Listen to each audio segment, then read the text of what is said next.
just like that. Had it right on track. Hi ළමයි, welcome to my YouTube channel. අද මම ඔයාලත් එක්ක බෙදා ගන්න හදන්නේ මගේ රසමරස crispy chicken burger recipe එක.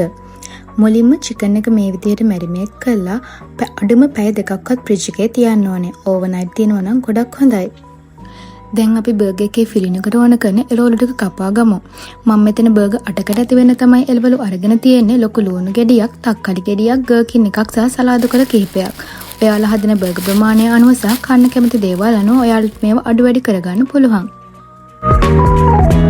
දැන් අපි බර්ගර් වල සීක්‍රට් ඉන්ග්‍රීඩියන්ට් එක හදමු. ඒ තමයි බර්ගර් සෝස් එක. ඒකට මම එකතු කරගන්නවා මයෝනීස්,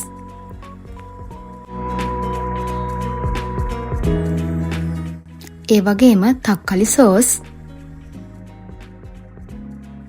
ඒකට මම එකතු කරගන්නවා ගම්පිරිස් කුඩු ස්වල්පයක් සහ ලුණු ස්වල්පයක්. මේවා ඔයාලගේ රස අනුව එකතු කරගන්න පුළුවන්. ඊට පස්සේ මේක හොඳට මික්ස් කරලා පැත්තකින් තියාගන්න.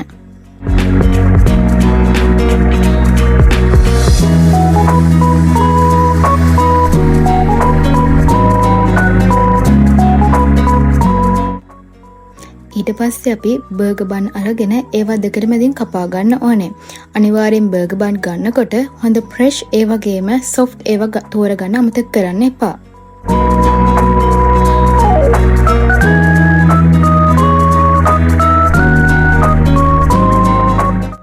මේ විදිහට අපි කපාගත්ත බර්ගර් බන් ක්‍රිස්පි රසට ගන්න නම් අපි ඒවා පෑන් එකේ ටිකක් ෆ්‍රයි කරන්න ඕනේ. ඒ හින්දා පෑන් එකට බටර් හෝ එක්ස්ට්‍රා හෝ මාගරින් දාලා බර්ගර් බන් ටික ගෝල්ඩන් කලර් එකක් වෙනකන් චුට්ටක් ෆ්‍රයි කරගන්න.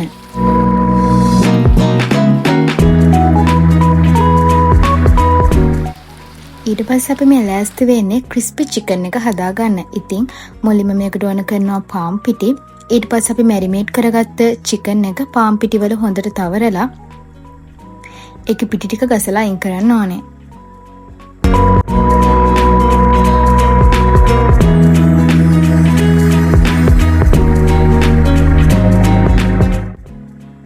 ඉතින් අපි පාම් පිටි වල තවරගත්ත චිකන් එක වතුර වලට දාලා ඒක වතුර වලින් පොඟවලා ආයෙ නැවතත් පාම් පිටි වලම තවර ගන්න ඕනේ.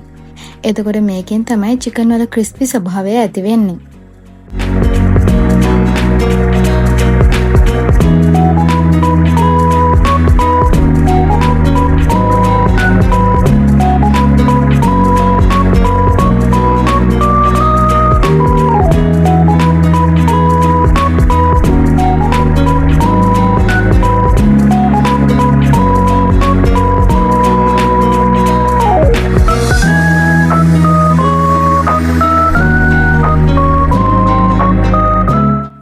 ඉතින් අපි මැරිනේට් කරගත්ත චිකන් ඔක්කොම මේ විදිහට පාම් පිටි වල තවර ගන්න ඕනේ.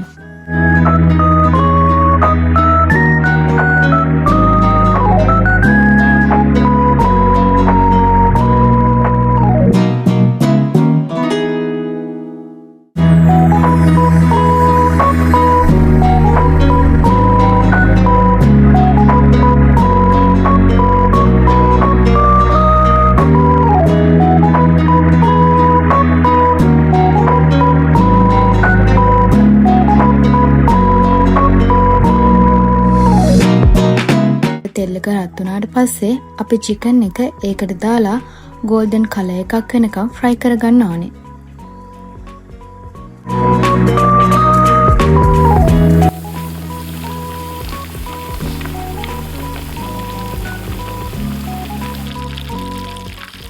මේ ටික බැදෙන අතරේ මගේ ඔම්ලට් බර්ගර් ටිකට ඕන කරන ඔම්ලට් ටිකක් මම බෙද ගන්නවා.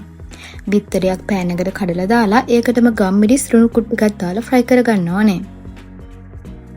දැන් අපි බලමු ක්‍රිස්පි චිකන් බර්ගර් බන් එකයි ඔම්ලට් බන් එකයි කොහොමද හදාගන්නේ කියලා.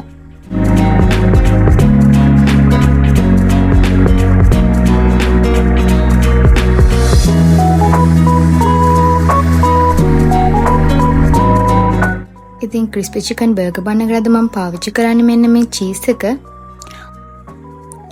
ඉතින් අපි බර්ගර් බන් එක අරගෙන මේකේ මුලින්ම බර්ගර් සෝස් එක ඇප්ලයි කරගන්න ඕනේ.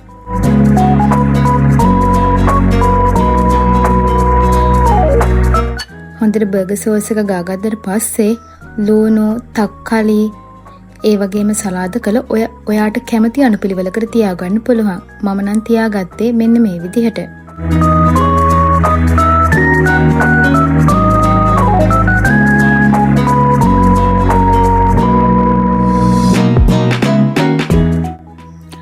අනිවාර්යයෙන්ම චීස් ඇඩ් කරනකොට ටිකක් මෙල්ට් වෙන්න තියලා ඇඩ් කරන්න. ඒ කියන්නේ චිකන් එක ආපහු චුට්ටක් ෆෑන් එකේ රත් වෙන්න තියලා ඊට උඩින් චීස් පෙත්ත තියලා පියනකින් වහලා ටිකක් මෙල්ට් වුණාට පස්සේ ඇඩ් කරන්න. මට ඒක මෙතන කරන්න අමතක වුණා.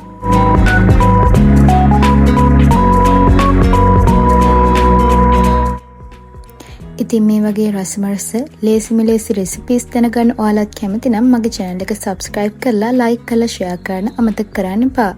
අතට ගිහින් එන්නම්. bye